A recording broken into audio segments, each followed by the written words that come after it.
बिस्मिल्लाहिर्रहमानिर्रहीम, अस्सलामु अलैकुम। तो बच्चों, लास्ट वीडियो में हमने पेज नंबर 14 के ऊपर प्राइम फैक्टराइजेशन सीखी थी। उसी का क्वेश्चन नंबर 5 है हमारे पास, और ये उसी मेथड की तरह है जो हमने लास्ट क्वेश्चन में फॉलो किया था।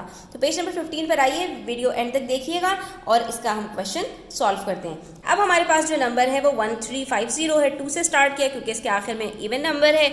2 के टेबल में हमारे पास 675 1350 होता है। फिर इन्होंने 3 के टेबल से किया तो ये 3 के टेबल से भी यकीनन हो जाएगा। 3 2 6 और उसके बाद 3 2 6 होगा और 1 कैरी चला गया 5, तो ये हमारे पास आ गया 5।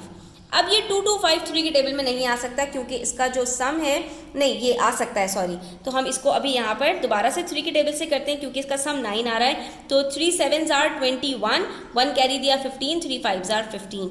अब ये 75 हमारे पास 3 के टेबल में आएगा, तो यस ये भी आएगा क्योंकि 7 + 5 12 होता है जो 3 के टेबल में आता है। तो हमने 3 के टेबल से करना है इसको। 3 2 6, 1 कैरी गया और ये हो गया 5।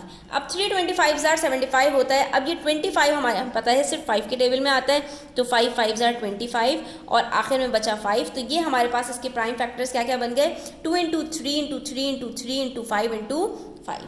तो हम यहाँ पर ये सारे इसके फैक्टर्स लिख देंगे। 2 × 3 इन्होंने लिखा हुआ है और बाकी जो 4 फैक्टर्स रह गए वो हमने यहाँ पर लिख दिया। इसी तरह से हमारे पास एक पार्ट बी है और इसके अंदर हमारे पास है 882। ठीक है, तो 882 सबसे पहले तो 2 के टेबल में आएगा। बहुत आसान सा नंबर है। 2 4 8, 2 4 8, 2 1 2।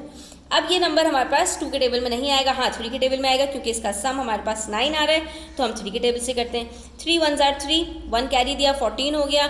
3 के टेबल में 14 नहीं आता। 3 4 12, 2 कैरी दिया 21 हो गया। 3 7 21। अब हमारे पास ये है 1 + 4 + 7 12, तो ये भी 3 के टेबल में आता है। तो अब दोबारा हम इसको यही करेंगे। 3 हमारे पास 4 12, बाकी बचा 27, 3 9 27। अब 49 तो सिर्फ 7 के टेबल में आता है, तो 7 7 49 और 7 1 7। तो हमारे पास प्राइम फैक्टर्स क्या क्या हो गए बच्चों, 2 × 3 × 3 × 7 × 7। हम यहाँ पर लिख देंगे कि ये जो 882 है ये हमारे पास 2 × 3 × 3 × 7 × 7 के टेबल में आता है। ये सारे इसके प्राइम फैक्टर्स हैं, यानी वो सारे प्राइम नंबर्स जिनसे मिलकर ये अकेला नंबर बना है। ठीक है, तो इसी को हम कहते हैं prime factorization. I hope students आपको क्लियर हुआ होगा। स्टिल कोई क्वेश्चन हो, कोई रीजन, कमेंट सेक्शन में आप पूछ सकते हैं। Thanks for watching the video till the end. Please do hit the like button and subscribe to my channel. Don't forget to share it with your friends. अल्लाह हाफिज़।